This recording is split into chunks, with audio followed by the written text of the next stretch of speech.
mga tol, Gin TV nga pala.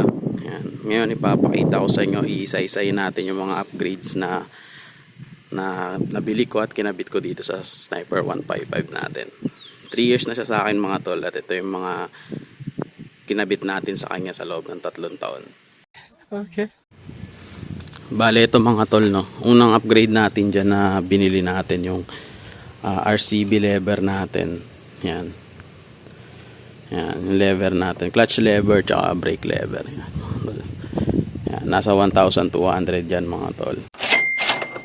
Yung pag binili nyo siya, ewan ko lang ngayon kung magkano na yung price niya, pero yung pagkabili ko, yan, maganda siya, adjustable. Yan, pwede nyo siyang adjust base sa preference nyo, kayong bahala kung paano yung riding system nyo. What? Yan, yan, meron tayong RCB na version 7 na shifter. Meron siyang buntot dyan banda mga tol sa dulo. Tinanggal ko na kasi mas trip ko yung ganyang itsura. Mukha siyang shorty, pero hindi. Yan. Ang halaga niyan nung binili ko siya is 5,500. Yan. 2 years ago yun, pero ewan ko na lang ngayon kung magkano siya.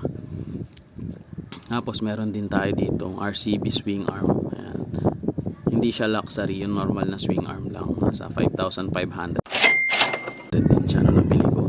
Second hand lang yan nung nabili ko mga tol, pero yun, goods pa rin naman, wala naman siyang problema. Gusto ko rin yung kulay niya, kaso yun nga medyo kumupas na. Kulay gray talaga yan pero ngayon mukhang silver na siya. Yan. Tapos yung chain guard natin ng RCB, yan, meron din dyan. 1,400 ang bili natin dyan mga tol. Yan.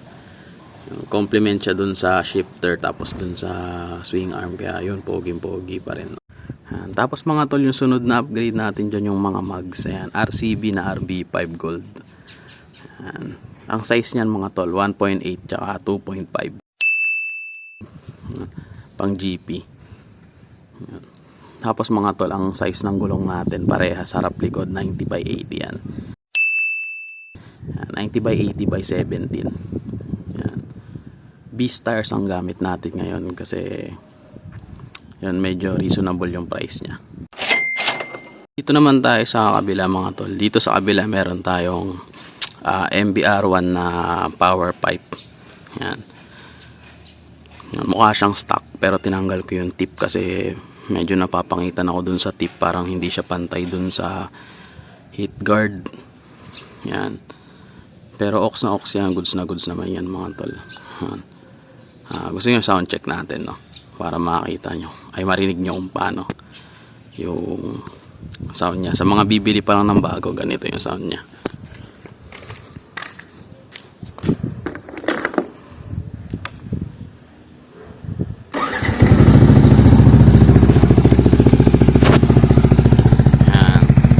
Yan mga tol yung tunog nya.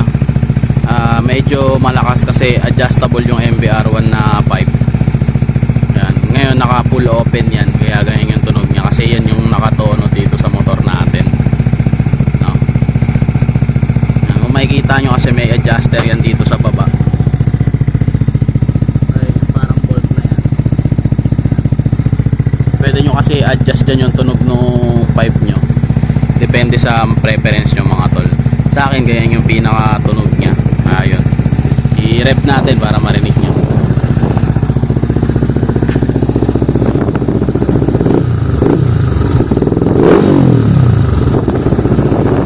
Price na bili natin dyan 3,500 para dun sa buong exhaust system nya. Tapos meron din tayong upgrade sa shock. Ayan, mapapansin nyo medyo may takip lang siya, pero ang shock natin dyan mga tol is RCB na shock, single shock lang yan. Tapos wala siyang baso, yung normal na shock lang. Ayan, 2,800 ang bili natin dyan mga tol. Tapos mga tol, nag-upgrade din tayo ng upuan. Ayan, camelback siya na option 1. Ayan, ayan, papansin nyo medyo maganda rin naman siya, pogi rin tingnan. Ayan, sa mga may angkas palagi, para hindi masyado susubsob yung angkas nyo sa inyo, yan, mag camelback kayo. Ayan. Kaso baka palitan ko rin yan, hindi ko rin siya masyadong trip kasi dumudulas pa rin ako Pupunta pa rin ako dun sa dulo. Ayan. Pero yan mga tol, ano yan, 2,500 ang bili ko dyan. Yan. Tapos mga tol, may ibang upgrade pa tayo dyan, pero sa susunod na video na lang natin ipapakita, no? Yung ibang upgrade natin dyan nandito na sa loob. Ayan, kung mapapansin nyo. Ayan. May ibang upgrade tayo dyan sa loob, mga tol. Yun. Bali sa next video papakita ko sa inyo kung ano yung load ni sniper natin. May load siya, mga tol. Okay, para malaman nyo. Malaman nyo rin yung performance niya, kung ano yung fuel consumption niya, tsaka yung top speed. Pero hindi pa ako masyado nakapag top speed dito, mga tol, kasi nakakatakot kasi. Pero yun nga, sobrang lakas na ito, mga tol. Bali ayun, mga tol, yung mga naging upgrades natin, no, sa loob ng 3 taon. One kiss is all it takes, falling in